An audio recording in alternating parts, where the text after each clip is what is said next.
Je m'appelle Laura Brown et je suis la fondatrice de Phoenix Brain Rising. C'est un organisme de formation et de conseil qui repose sur 4 piliers qui sont l'innovation, l'éducation, l'engagement et la créativité.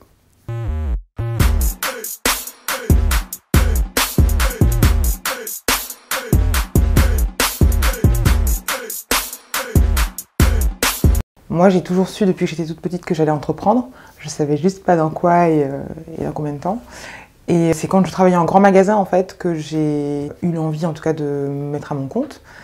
J'ai travaillé pendant 3 ans en fait en tant que manager des ventes dans la mode et en fait mes décisions prenaient beaucoup de temps.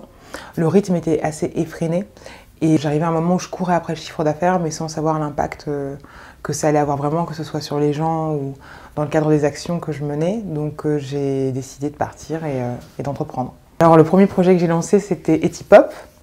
C'était un projet de mise en lumière des projets éco-responsables dans la création, donc majoritairement de la mode, mais il y avait aussi un petit peu de cosmétique, de design aussi. Et en fait, on a organisé des ventes éphémères, des showrooms, des ateliers pour aider à ces projets-là d'être visibles. À l'époque, c'était pas forcément sexy, maintenant tout le monde parle de mode éthique et responsable, mais c'est vrai que il y a 6 ans, c'était pas si visible que ça. Donc c'était mon premier projet. Et puis, au bout de 3 ans, j'ai eu envie de plutôt parler d'engagement et pas uniquement parler d'éthique et de responsabilité. Et donc, j'ai lancé Phoenix. Phoenix, c'est vraiment du conseil, du coaching. Je me suis rendu compte qu'il y avait 3 choses sur lesquelles j'étais plutôt bonne. Ça, c'est aussi à force de faire et de s'entraîner. Ce qui me fait vraiment vibrer, c'est la partie accompagnement, développement de projet. Et de les faire passer d'un point A à un point B, d'un point B à un point C. Donc j'ai aussi bien des porteurs de projets, mais j'ai aussi beaucoup de PME en transformation. Souvent des PME qui n'ont pas forcément passé le cap du digital ou qui ont envie d'apprendre à raconter leur histoire. Maintenant, naturellement, parce que je suis engagée, je fais en sorte que les projets aient une dimension d'impact qui soit social ou environnemental, ou en tout cas qu'elles cherchent à en avoir un, naturellement. Mais c'est vrai que la partie, que ce soit contenu, donc brand content, parce que j'aime beaucoup écrire, on travaille sur des shootings, on travaille sur vraiment comment la marque peut raconter son histoire. La partie brand development, donc là on bosse beaucoup sur la stratégie et les business models. C'est ce qui me fait kiffer. Et après il y a une partie conseil pur et dur, mais qui est beaucoup plus soit liée à de l'input que je vais donner à des marques ou à des entreprises pour qu'elles puissent résoudre des problématiques un peu plus d'ordre stratégique. Donc voilà.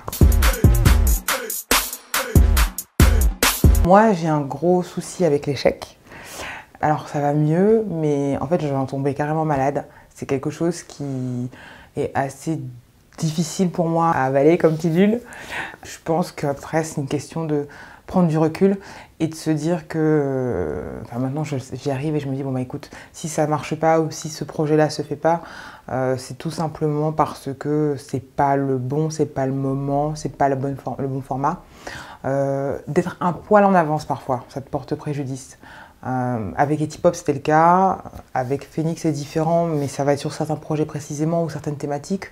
Quand tu es un poil en avance, pour plein de raisons, ça peut être aussi bien dangereux que d'être en retard. En retard, les gens ont déjà testé l'idée, donc tu as du recul, tu as de la data. Souvent, parfois, on dit que c'est même bien d'être dernier, mais quand tu as un poil en avance, tu n'as pas de repère en fait. Donc tu avances avec tes tripes, tu vois ce qui marche, ça use aussi un peu ton énergie. Et parfois, ouais, ça peut être fatal. Mais maintenant, j'arrive à prendre du recul par rapport à ça. Le ramener à quelque chose de très factuel, ça permet de prendre de la hauteur et de moins être piqué à vif dans « ça fait 3 mois que je travaille sur ce truc, ça fait 5 mois que je travaille sur ce truc, et ça se passe pas ». C'est d'apprendre en fait, ouais, d'accepter d'apprendre continuellement. Enfin, en dehors du cercle familial, n'ayant pas grandi avec des modèles auxquels je pouvais me référer, qui me ressemblaient. Souvent, j'étais les chercher aux États-Unis. En plus, je suis d'origine anglo-saxonne. Donc forcément, il y a Oprah Winfrey, oui, il y a Beyoncé, oui, il y a Rihanna. Il y a Brené Brown aussi dans les modèles américains par rapport à leur histoire. Beaucoup, ouais, beaucoup du côté anglo-saxon. Je pense pour le côté aussi, tu vois une réussite qui est possible par des gens qui te ressemblent. et tu te dis, est-ce que toi tu peux pas essayer de créer cette réussite pour toi-même dans un contexte français? Il y a eu des moments de gros doutes, il y a eu des moments où je me suis dit ça sera jamais possible et je vais faire comme tous mes confrères et consoeurs et partir à l'étranger. Et en fait, plus j'y pense, plus je sens que c'est possible.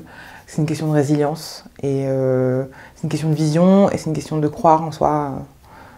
C'est nous en fait le plus grand challenge en fait. Booba aussi j'aime bien le fait de construire son propre empire musical, du média jusqu'au talent qui l'accompagne. Ouais.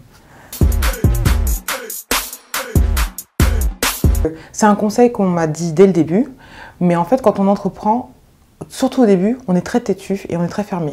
En fait, on a besoin de se fracasser nous-mêmes pour se rendre compte, ok, ça n'a pas marché. Il n'y a pas de secret, tu peux construire ta propre route. Donc ouais, se faire confiance quand tu sens un truc, te dire, ok, ces secteurs-là fonctionnent, j'y vais. Ou moi, je me sens bien avec ce type de personnes, j'y vais. Et d'accepter, ouais, de peut-être se tromper, mais en tout cas, se tromper en ayant fait notre propre choix. Et pas un choix qui semble être un choix cool ou un choix à la mode. Voilà.